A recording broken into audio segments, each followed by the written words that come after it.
नमस्ते। हमारी बातचीत के इस खास कार्यक्रम में आप सबका स्वागत। आज समय से पहले हेमंत सर हमारे साथ मौजूद हैं। बहुत स्वागत है सर आपका। हालात इस समय दुनिया में ऐसे हैं कि हम आज भले ही युद्ध के मुहाने पर खड़े हैं पर युद्ध नहीं लड़ रहे हैं। जिस तरीके से पाकिस्तान एक के बाद एक अटैक कर रहा है और हम केवल रिटेलिएट कर रहे हैं, कहीं ना कहीं दुनिया के ऊपर एक बहुत बड़ा दबाव बनाता हुआ दिखाई दे रहा है भारत स्पष्ट तौर पर।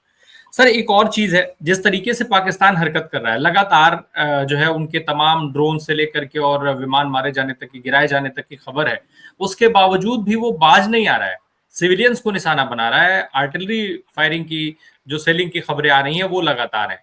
क्या माना जाए, पाकिस्तान आत्महत्या करने पर उतारू है, अपनी मौत को खुद चुन रहा है वो?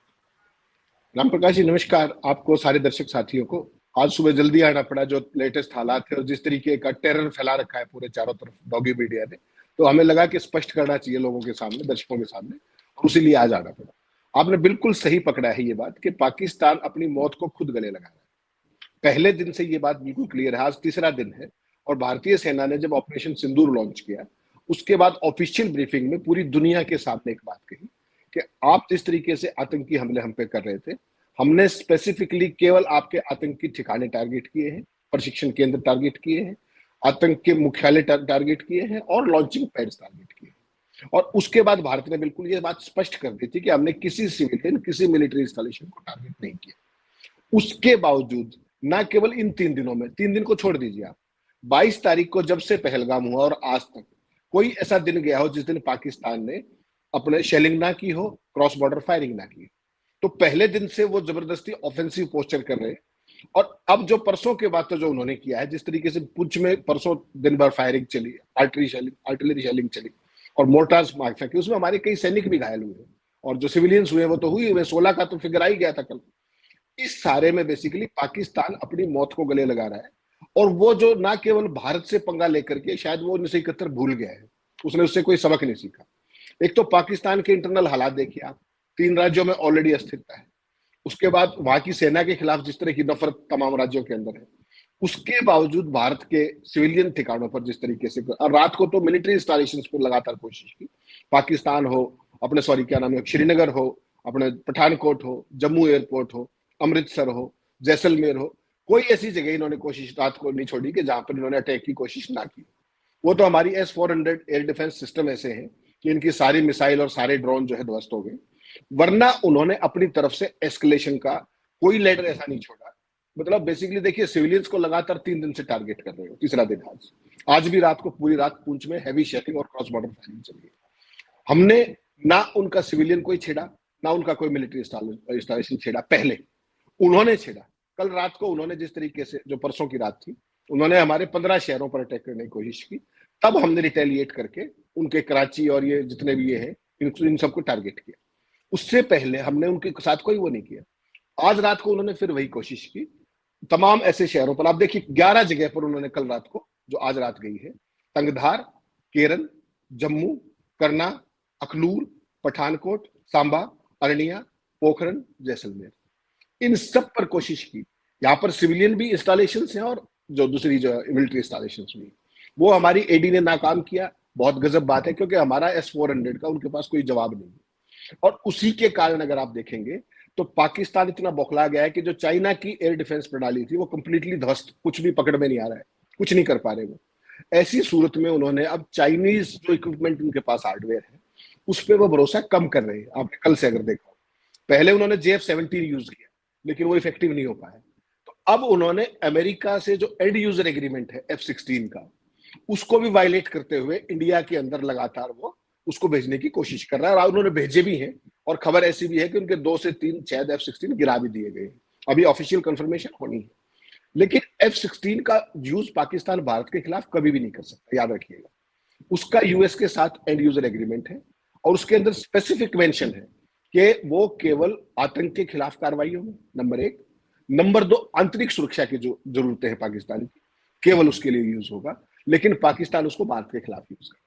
तो ऐसे में अमेरिका उसका कॉग्निजेंस भी ले सकता है। और अगर मान लीजिए 2 से 3 जहाज अगर उनके गिर गए F-16, तो आप सोचिए अमेरिका इनके साथ क्या करेगा। उनकी तो सारी की सारी इंडस्ट्री ही इस पे सब टिकी हुई है F-16 पर, इन सब पे। अगर वो जहाज गिरते हैं तो उनकी तो आप समझ लीजिए कंपनियों का क्या हाल होगा। तो वो इन जहाजों को वहां बैठ करके ब्लॉक भी कर सकते हैं, नंबर 1, इनको विड्रॉ भी कर सकते हैं। आपको याद होगा बाइडेन ने जिस तरीके से पिछले अपने टर्म के अंदर इन सब जहाजों को अपग्रेड भी कराया था F-16 को एक खास पैकेज के तहत। क्यों? क्योंकि उस समय तक अमेरिका की नीति और थी और आज कुछ और है। तो चाइना के पास जो अब मिलिट्री इक्विपमेंट है उसमें मैक्सिमम शेयर पिछले कुछ समय में आपने देखा होगा चाइनीज है। और चाइनीज जितना भी इक्विपमेंट था, हार्डवेयर था, जितनी टेक्नोलॉजीज थी, वो अभी पिछले 3 दिनों में सारी पिटती हुई दिखाई देगी। चाहे वो एयर डिफेंस सिस्टम उनके हैं, चाहे JF-17 है, चाहे तमाम बाकी इक्विपमेंट है। ऐसे में पाकिस्तान ने ये पंगा ले तो लिया भारत से, अब वो इससे बाहर कैसे निकलेगा? अपने इंटरनल जो चीजें हैं वो सारी सारी सबके सामने है। और फौज में एक खास तरीके का रोष भी है कि जनरल मुनीर ने जिस तरीके से जिहादी जनरल बन करके भारत से एक नाहक पंगा लिया। जब भारत ने ये कह दिया कि हमने टेररिस्ट कैंप्स पे स्ट्राइक के बाद हमने कुछ नहीं करना, फिर उन्होंने सिविलियंस और मिलिट्री इंस्टॉलेशंस को जो टारगेट किया है, तो बिल्कुल आपने ठीक कहा, पाकिस्तान ने मौत को अपने खुद गले लगाया है और वो अब भी बाज नहीं आ रहा जिस समय में और आप बात करें।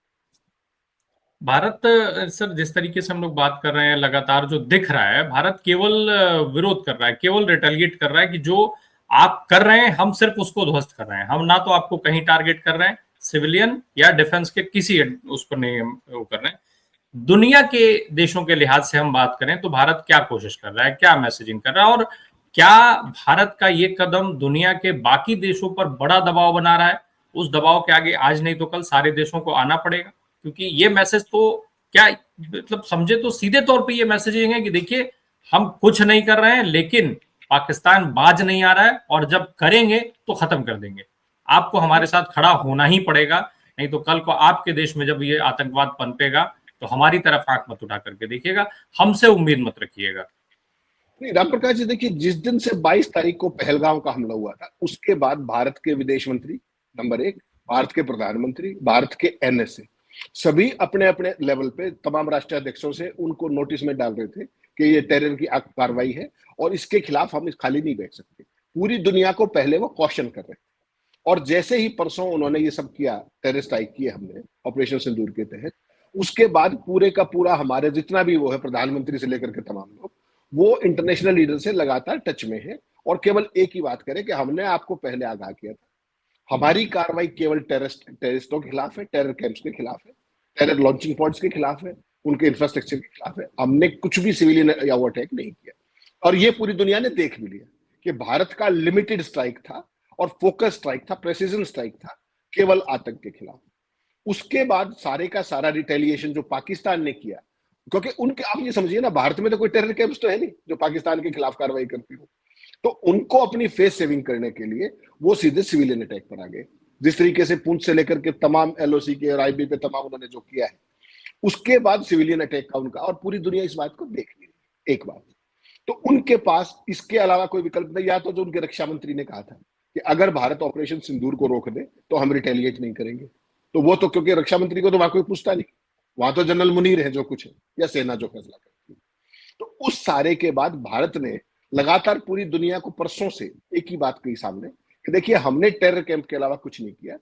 उसके बाद जो कुछ हुआ है वो रिटेलिएटरी है, चाहे वो पुंछ का सेक्टर हो, चाहे पूरी LOC, चाहे IB, जहां पर भी है, हमने जो वापस किया वो उनकी फायरिंग का, उनकी मोर्टार शेलिंग का, उनकी RT शेलिंग का हम केवल जवाब दे रहे हैं। That is called retaliation. एक दूसरा, पाकिस्तान ने जब भी हमारे पर अटैक करने की कोशिश की, चाहे कल रात को हो चाहे परसों रात को, हमने केवल उसका जवाब दिया है, अपनी तरफ से हमने कुछ भी इनिशिएट नहीं किया है। ये सारी दुनिया को लगातार डोवल भी बता रहे हैं, ये सारी दुनिया को जयशंकर भी बता रहे हैं, प्रधानमंत्री भी जिस जिस लेवल पे जहां जहां बताना है वो उसके लगातार संपर्क में है।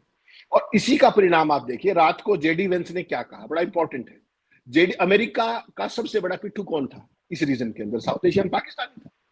उन्होंने कंप्लीटली पल्ला झाड़ लिया, उन्होंने कहा कि हमारा कोई काम नहीं दोनों के बीच में, हम कोई से को भी हथियार डालने के लिए नहीं कह सकते। ये वही अमेरिका है जिसने भारत के खिलाफ पाकिस्तान को लगातार पाल पोस के कोबरा बनाया था। आज क्योंकि उनका अफगानिस्तान में युद्ध खत्म हो गया है, तो पाकिस्तान यूज एंड थ्रो की पॉलिसी के तहत उन्होंने साइड कर दिया, जाओ मरो। वही आतंक को अमेरिका के, अपने पाकिस्तान के एक मंत्री ने कह भी दिया कि हमें इंडिया के खिलाफ टेरर स्ट्राइक के लिए कौन वो करता था, नाम ले दिया उसने बाकायदा, यूरोप के देश का भी नाम ले दिया जो हमारा पुराना शासक था, और अमेरिका का भी नाम ले दिया कि भाई वो हमें भारत के खिलाफ यूज करते। तो उन्होंने अब पल्ला झाड़ लिया। अब चाइनीज इक्विपमेंट रिलायबल नहीं है, सारा देख लिया आपने, जिस तरीके से LD भी देख ली, उनकी सारी चीजें देख ली। अब करे तो करे क्या पाकिस्तान? और पाकिस्तान रिटेलिएशन ना करे तो they will be left with no face, क्योंकि वहां तो पाकिस्तान में आपको पता है ये फौज राज करती है, डेमोक्रेसी का तो केवल नाम है। और जनरल मुनीर को अगर ये स्थिति 2-3 दिन और चलेगी, राम प्रकाश जी मान के चलिएगा, उनको भागने की जगह नहीं मिलेगी। अभी तक तो जो भारतीय मीडिया जो गंद फैला रहा है वो एक अलग पक्ष है, लेकिन जिस तरीके से पाकिस्तान की डिफेंस की, पाकिस्तान की एयर डिफेंस की, पाकिस्तान के अटैक की जो फॉल्ट लाइन्स सामने आ रही है, पूरे देश के सामने भी दुनिया के सामने भी, तो उनका चेहरा क्या बचेगा कि वो किस बात पे कूद रहे थे, किस बात पे भारत से पंगा ले रहे थे। और 1971 में जो हुआ था वैसी भी स्थिति बन सकती है कि पाकिस्तान के इतने टुकड़े हो जाए कि वो आगे लड़ने के लायक भी ना बचे। अगर ये युद्ध ज्यादा चल गया, ये इस तरह के हालात अगर 5-7 दिन और चल गए, तो आप पाकिस्तान के कई टुकड़े भी हो सकते हैं, ये मान करके चलिएगा। तो ये बेहतर है कि पाकिस्तान अब भी बाज आ जाए, वरना वो बहुत गहरी दिक्कत में फंसने वाले हैं। एक और चीज है सर, जब अभी जेडी वेंस का जिक्र आ गया तो एक और चीज मैं समझ लूं आपसे। आज का ही दिन है वो 9 तारीख का, बहुत दिन से इंतजार हो रहा था जब खबर ये चल रही थी कि पाकिस्तान को बहुत बड़ी रकम जो आईएमएफ से मिलनी है, शायद वो कुछ 1.3 अरब डॉलर टाइप की रकम है। क्या ऐसे हालात में ये रकम आईएमएफ की तरफ से पाकिस्तान को दी जानी चाहिए, भले ही वो लोन मिलता हो? और क्योंकि वो वहां भी सबसे बड़ा स्टैक तो अमेरिका का ही है, और ऐसे में अगर पहला सवाल तो ये कि क्या मिलना चाहिए, दूसरा सवाल ये कि अगर मिलता है तो उसको कैसे देखा जाना चाहिए भारत के लिहाज से, क्योंकि ये अहम है। अहम इसलिए भी है कि भारत का वहां पर भारत की तरफ से कोई विरोध करने के लिए मौजूद नहीं है। उनका क्या हश्र हुआ है वो आप जानते हैं, वहां पर जिनको भेजा गया था। राम प्रकाश जी, एक बात हमें देखनी पड़ेगी कि पूरी दुनिया इस तरह के हालात के मजे लेती है। अदरवाइज पाकिस्तान की जो हरकतें हैं और भारत ने जितने रह करके जो उनके रिपीटेड डोजियर्स दिए कि क्रॉस बॉर्डर टेररिज्म किस तरीके से 21 कैंप से 21 जगह पे अलग अलग ट्रेनिंग हो रही है, हेडक्वार्टर से फला, पूरी दुनिया को दे रखे। कोई देश ऐसा नहीं बचा मेन जिसके पास भारत के डोजियर ना हो कि पाकिस्तान एक आतंकी देश है। अगर दुनिया के जो आज की तारीख में ट्रंप है, इससे पहले बाइडेन थे, अगर वो थोड़े से भी सिंसियर होते तो पाकिस्तान को तो 1 मिनट के अंदर उसकी चूड़ी टाइट करके सारी की सारी उसकी इंटरनेशनल फाइनेंसिंग रोकी जा सकती थी। FATF, financial action task force, उसका काम क्या है कि कोई देश अगर आतंकवाद को प्रायोजित करता है, पोषित करता है, तो उसको ग्रे लिस्ट में लेकर के उसकी सारी इंटरनेशनल फंडिंग रोकी जा सकती है। एफएटीएफ का तो मतलब यही था, और पाकिस्तान लगातार उसमें रहा भी है। उससे बाहर आने के लिए उसने कुछ कदम उठाए थे, लेकिन भारत के खिलाफ टेरर को उसने लगातार पोषित किया और उसको आगे बढ़ाया। तो अगर ये दुनिया के देश ईमानदार होते तो पाकिस्तान की तो आज पिछले 5 साल से तो केवल कर्ज पे ही चल रहा है। अगर आज उनको ये कर्ज ना मिले जो आज आईएमएफ की जो मीटिंग है, तो उसके बाद ही उनका तो बेड़ा गर्क हो जाएगा। लेकिन एक चीज और समझनी पड़ेगी, पूरी दुनिया, सारी दुनिया के देश अपने धंधे पे लगे हुए हैं। अगर पाकिस्तान फेल्ड स्टेट हो गया, चाइना के लिए आफत हो जाएगी। अगर पाकिस्तान फेल्ड स्टेट हो गया, अमेरिका का इतना कर्ज है, तो वो इसको लगातार ऑक्सीजन पे देकर के, वेंटिलेटर पे देकर, ये जो उसको एड्स मिलती है इंटरनेशनल मॉनेटरी फंड से, तमाम जगह से, वो उसको ऑक्सीजन दे करके बेसिकली ये देख रहे हैं कि कल कोई ये स्थिति सुधरे तो हमारा कर्ज भी वापस आ जाए, क्या पता। क्योंकि चाइना का इतना भारी, पाकिस्तान का तो एक एक बाल कर्ज में है, पहले अमेरिका के में था, अब चाइना के में। और दूसरा, अमेरिका को किसी देश से कोई लेना देना नहीं है, मैं आपको रह रह करके कहता हूं। वो विश्व तौर पर हथियारों का सौदागर है। आपने देखा कि यूक्रेन को जिस तरीके से बाइडेन ने इस युद्ध को आगे बढ़वाया, तमाम यूरोप के उसके तमाम सारी चीजें देखी आपने। और उसके बाद जैसे ही श्रीमान ट्रंप आए, उन्होंने उनके 33% से ऊपर जो नेचुरल रिसोर्सेज थे उन पे कब्जा कर लिया, जबरन वो कर लिया। तो अमेरिका किसी का सगा नहीं। और ऐसे ही इंटरनेशनल कम्युनिटी के जितने भी बड़े देश हैं, उनको केवल अपने यहां स्थिरता चाहिए, बाकी दुनिया कहीं भी जाए। पाकिस्तान का जो आज हाल हो रहा है, इसके लिए अगर आप देखेंगे तो सिंगल हैंडेडली अमेरिका जिम्मेदार है और पूरा वेस्ट जिम्मेदार है। वरना पाकिस्तान की इतनी हिम्मत कभी होती ही नहीं। 71 वार के बाद आपको लगता है पाकिस्तान की कभी हिम्मत बचती? जिस तरीके से उसका भूगोल बदल दिया गया, नया देश बना दिया गया। समकालीन इतिहास में आपको ऐसी क्लियर विक्ट्री कभी आपने सुनी है जो भारत ने 1971 में की थी? एक देश के ही 2 टुकड़े और पूरा पूरा भूगोल बदल दिया। लेकिन जो ये अमेरिका और जो वेस्टर्न कंट्रीज हैं, उनको सबसे बड़ी चीज क्या है कि जहां भी अस्थिरता होगी उनके हथियार बिकेंगे। उनकी पूरी की पूरी इकोनॉमी हथियारों के ऊपर है। तो पाकिस्तान को जो ये आज जो मिलना है अपने अपने क्या नाम इसका आईएमएफ से, उनको लगता है यहां से भी, हमारे से भी कुछ आपका सामान ले ले। चाइना को भी यही लगता है। तो nobody will oppose that except India. India का जो हमारा आईएमएफ का रिप्रेजेंटेटिव था, ईडी था, वो भाई साहब घर आ चुके हैं, पता ही आपको, उसको सैक करना पड़ा उसके कारनामों के कारण।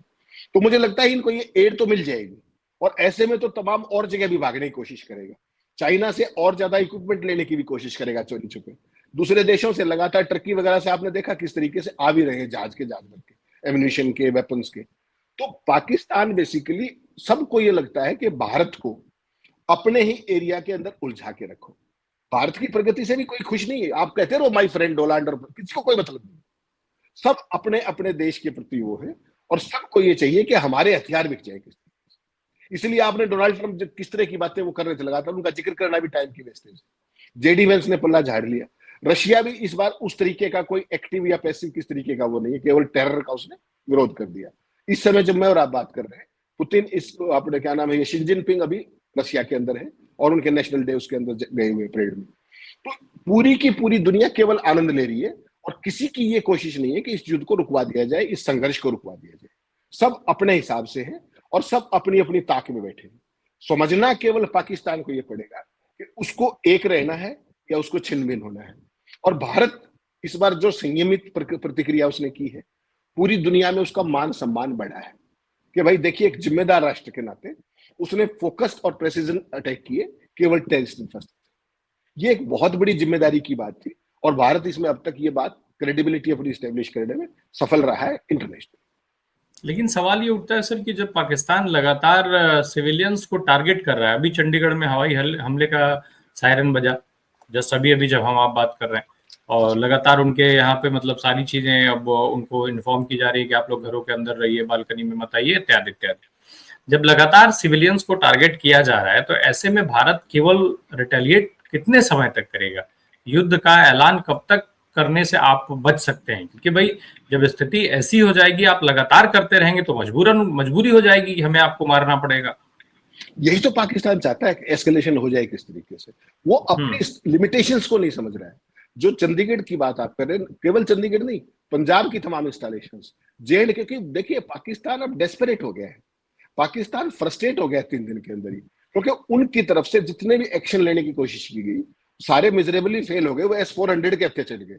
बेसिकली एरियल अटैक उनका कोई भी कामयाब नहीं हो रहा, चाहे वो मिसाइल हो, चाहे ड्रोन हो, चाहे कुछ भी हो। वो जो हमें नुकसान कर रहे हैं मैक्सिमम, वो कर रहे हैं क्रॉस बॉर्डर शेलिंग से, और वो सारे का सारा अटैक सिविलियन पे है। भारत ने जिस तरीके से कराची से लेकर सियालकोट और लाहौर इनकी एडी उड़ाई है, एयर डिफेंस उड़ा दी, उसके बाद उनको लगता है कि हम अपने देश को क्या दिखाएं। वहां की जनता भी तो हमारी तरह तमाशबीन है ना, जो डॉगी मीडिया जैसे आपके पास है, गिद्ध मीडिया, जो कल रात से पता नहीं क्या क्या बकवास चला के देश की नाक कटा रहा है, वैसे ही पाकिस्तान के पास भी ऐसा ही मीडिया और ऐसी ही जनता है, और वो भी तो हमारे में से निकले हुए लोग हैं ना। तो सब के सब तमाशबीन है, वो भी नहीं समझ पा रहे, यहाँ का डॉगी मीडिया भी नहीं समझ रहा, और ऐसी चीजें परोस रहे हैं जो किसी के लिए भी, भारत के लिए तो बिल्कुल ही, कल रात को आपने कवरेज देखी, अभी तक सुबह देखिए, ऐसी बकवास कवरेज मैंने भेजी, आपको दिखाइएगा कि क्या साबित करना चाह रहे हैं। भारत के जहाज कहां से उड़े, ये कोई बताने की बात होती है? बता दीजिए आप मुझे कि आपको डिफेंस कॉरेस्पोंडेंट बना किसने दिया? ऐसे ऐसे लोग प्रेजेंटर बने बैठे हैं, एंकर बने बैठे हैं, बड़े बड़े पदों पे बैठे हुए हैं, और किस तरह की मिस इन्फॉर्मेशन फैला रहे हैं। तो पूरी दुनिया में मजाक उड़ रहा है हमारा। Nobody is believing in Indian media. Same is the case with Pakistan media, वो हमसे भी आगे है। तो वो भी फर्जी वीडियो वो कर रहे हैं, हमारे वाले भी वीडियो, और जो मर्जी आए, जिस चीज का कोई सिर पैर नहीं है उस तरह की चीजें भी फैलाई जा रही है। उसमें डॉगी मीडिया भी है, और उसके अंदर राइट विंग भी है, जिस तरीके का प्रोपेगेंडा एक खास तरीके का। और कल आपने देखा ऑल पार्टी मीटिंग में जिस तरह की बातें हुई थी, बिल्कुल सरकार का ऑल आउट सपोर्ट। उसके बाद दूरदर्शन के एंकर ने खड़गे साहब के जैसे व्यक्ति को, जो सीनियर मोस्ट सर्विंग लीडर है हिंदुस्तान का, उसको देशद्रोही कह के, दूरदर्शन स्टेट ब्रॉडकास्टर और तमाम चैनल तो लगे हुए। तो यहां भी एक खास प्रोपेगेंडे के तहत वो देश की सत्यस्थिति नहीं समझ रहे, केवल घटिया चीजों की बात करके टीआरपी के लिए राष्ट्रवाद की आड़ में अपने ही लोगों को बेवकूफ बना रहे, मिसलीड कर रहे। अपना देश और सेना तो ये कह रहे हैं कि भाई हम केवल रिटेलिएट कर रहे हैं, लेकिन मीडिया तो युद्ध ऑलरेडी करवा रहा है पिछले 4-5-6 दिनों से। और अब तो हद तब हो जाती है जब मीडिया में यहां तक चलना शुरू हो गया कि भारत की सेना ने इस्लामाबाद पर कब्जा कर लिया। तो ये क्या मैसेज देगा दुनिया को?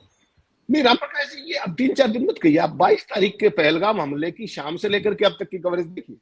ये तो उस दिन से उड़ा रहे, कभी ड्रोन उड़ा रहे, कभी कुछ उड़ा रहे। इन्होंने तो काम ही ये किया है।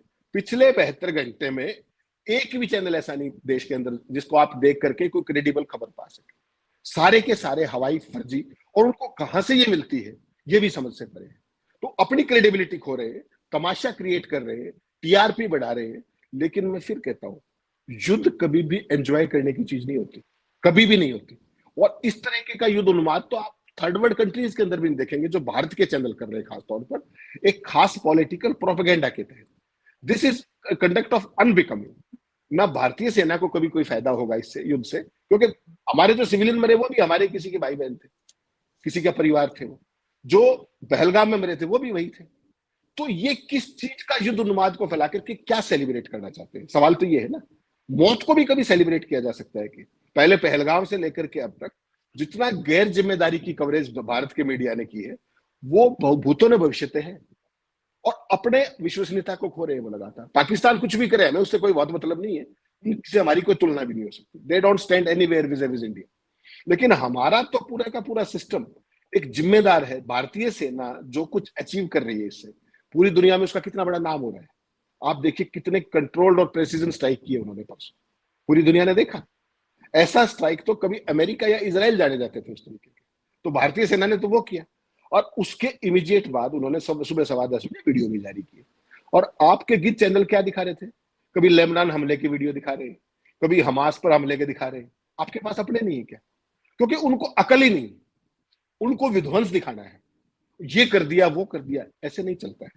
अभी भी उनको बाज आने की जरूरत है। कल रात की कवरेज देखिए आप, कि भारत का फला जहाज वहां से उड़ गया है, वहां घेर लिया है, ये बातें कोई बताने की होती है?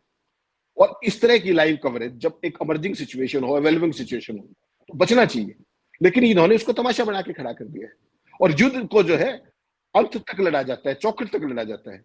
लेकिन ये उन्माद का विषय नहीं होता कभी भी, ये संताप है। जो हमारे सैनिक लड़ रहे हैं, जिनके परिवार लड़ रहे हैं, जो नागरिक जो उसकी फायरिंग लाइन में है, उनकी सोचिए आप। आपकी टीआरपी अपनी जगह है, लेकिन इंसानियत भी कोई चीज होती है, ह्यूमैनिटी भी कोई चीज होती है। केवल लाशों पे टीआरपी ढूंढ रहे हैं लगातार। 22 तारीख से 22 अप्रैल को पहलगाम से लेकर के आज तक भारतीय मीडिया ने किया क्या है, इस पर भी एक बार सोचना चाहिए। विदेशी पाकिस्तानियों को बिठा करके गालियां दिलवा रहे हैं, बताइए, अपने स्क्रीन पे बैठ के प्राइम टाइम में, भारत को, भारत की सेना को, भारत की सारी उस व्यवस्थाओं को। ऐसा भी, और ये फिर अपने आप को राष्ट्रवादी कहते हैं। तो भारत की जनता को भी ये सोचना चाहिए कि ये कर क्या रहे हैं। युद्ध या ये इस तरह का जो चल रहा है, जो हमारा पाकिस्तान भारत के बीच में जो विवाद की स्थिति है, ये किसी के लिए अच्छी नहीं। मौत किसी के लिए भी अच्छी नहीं। सवाल ये है कि हमने अपना जो एक पूरी दुनिया को ये दिखाना था कि we are capable of targeting Pakistani terrorist camps, वो हमने बहुत ही शानदार सक्सेसफुली दिखाया। उसके बाद अगर कोई एग्रीवेशन हो रही है तो वो पाकिस्तान की तरफ से हो रही है, भारत की तरफ से नहीं हो रही। केवल इसी बात को समझना चाहिए, और हम अगर वो हमसे पंगा लेंगे तो हम भी सबक सिखाएंगे। It is as simple as that. आप भारत को पाकिस्तान की तुलना में खड़ा क्यों करना चाहते हैं? हम दुनिया की चौथे नंबर की मिलिट्री है, वो 12वें नंबर की मिलिट्री है। भारत के साथ किसी में पैरामीटर पे उसकी तुलना नहीं होती। उसके बावजूद आप रह रहकर भारत पाकिस्तान केवल और केवल इसके पॉलिटिकल ओवरटोन्स के लिए किया जाता है। आपने चाइना के साथ भी देखा, तब ये डॉगी मीडिया कहां गया था, तब तो इनकी आवाज नहीं निकलती थी। तो they are playing to certain tunes, जो देश के लिए अच्छा नहीं है। देश की जनता को मूर्ख मत बनाइए आप। बिल्कुल सीरियस रहिए, गंभीर पत्रकारिता करिए, और जो जरूरी है उतना दिखाइए। मैं जब प्रधानमंत्री और रक्षा मंत्री, एनएसए और तीनों सेनाओं के प्रमुख की वीडियो आई थी, बाहर की गई थी जब रणनीति बनाते हुए, तब भी मैंने जब बार बार इस सवाल को उठाया था कि ये कैसी रणनीति है जो चौराहे पर बनाई जा रही है। क्या रणनीति बनाने की वीडियो, क्या रणनीति बनाते हुए अगर हम अपनी ये उजागर करेंगे कि कौन हमारी रणनीति बना रहा है, कौन नहीं बना रहा है, चौराहे पर तो रणनीति बनती नहीं है। और मुझे लगता है इसके शायद सरकार को भी इससे बचते रहना चाहिए, और मीडिया को तो लगातार बचते रहना चाहिए। जी नहीं, मैं रामप्रकाश जी एक चीज और कह रहा था, अगर आपने ऑब्जर्व किया हो, ये 3 दिन से लगातार सिचुएशन है, इवॉल्विंग सिचुएशन लगातार। आपने सारी कवरेज आपने भी देखी, आप मीडिया क्रिटिक है। अभी तक हमारी मीडिया के अंदर किसी भी तरीके की कोई पुख्ता जानकारी शेयर की गई है? कोई पुख्ता जानकारी, कोई किसी से सवाल पूछा गया है? कोई पुख्ता जानकारी नहीं, कोई सवाल नहीं। ये हो रहा है, वो हो रहा है, घंटों बर्बाद पूरे देश के एक नाटक के तौर पर। वीडियोज, फर्जी वीडियो, एआई के वीडियो, वो सब दिखाए जा रहे हैं। इससे ना तो सेना का फायदा है, ना देश के लोगों का फायदा है। तो फायदा किसका है? फायदा केवल इन गीत चैनलों का है, जो मौत का व्यापार कर रहे हैं, जो मौतों का व्यापार करके अपनी टीआरपी बढ़ा रहे हैं।